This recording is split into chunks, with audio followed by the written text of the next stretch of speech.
कर्जत तालुक्यामध्ये भाजप आणि राष्ट्रवादीने समान जागा मिळवत आपले वर्चस्व प्रस्थापित करण्याचा प्रयत्न केला असून गटातटामुळे काँग्रेसची तालुक्यामध्ये पूर्णतः वाताहत झाली. शिवसेनेने एक जागा मिळवत तालुक्यामध्ये आपले अस्तित्व सिद्ध केले. सकाळी 10 वाजता मतमोजणीला सुरुवात झाली. प्रथमतः मिरजगाव गटामधून राष्ट्रवादीचे गुलाब तनपुरे यांनी 13,495 मतं घेत भाजपाचे ॲडव्होकेट शिवाजी अनबोले यांचा पराभव केला. काँग्रेसने जिल्हा बँकेचे संचालक अंबादास पिसाळ यांना अवघे 2,982 मतं मिळाली. मिरजगाव पंचायत समिती गणामध्ये शिवसेनेचे प्रशांत बुद्धिवंत यांनी 4,798 मतं घेत विजय संपादित केला, तर भाजपाचे रमेश घोडके यांनी 3,724 मतं घेतली. निमगाव गांगर्डा गणामध्ये भाजपाचे बाबासाहेब गांगर्डे यांनी 6,258 मतं घेत विजय मिळवला. कोरेगाव जिल्हा परिषद गटामध्ये भाजपा तालुकाध्यक्ष अशोक खेडकर यांच्या पत्नी सुनीता खेडकर या 16,855 मतांनी विजयी झाल्या.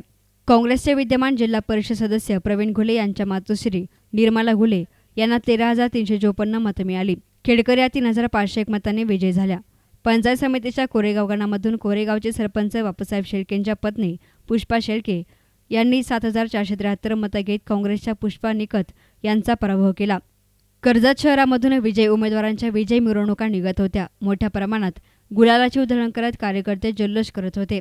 कुलधरण आणि कोरेगाव गटामध्ये राष्ट्रवादी आणि भाजपाला निर्विवाद वर्चस्व मिळवता आलं.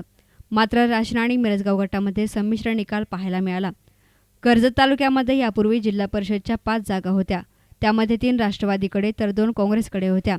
यावेळी कर्जत शहरामध्ये नगरपंचायत अस्तित्वात आल्यामुळे यातील एक गट कमी झाला, तर पंचायत समितीचे 2 गट कमी झाले. त्यामुळे या निवडणुकीमध्ये भाजपाला 2 जागांचे यश मिळवले, तर राष्ट्रवादीने आपली लाज राखली असली तरी काँग्रेसच्या 2 जागा भाजपाने हिसकावून घेतल्याचं स्पष्ट झाले.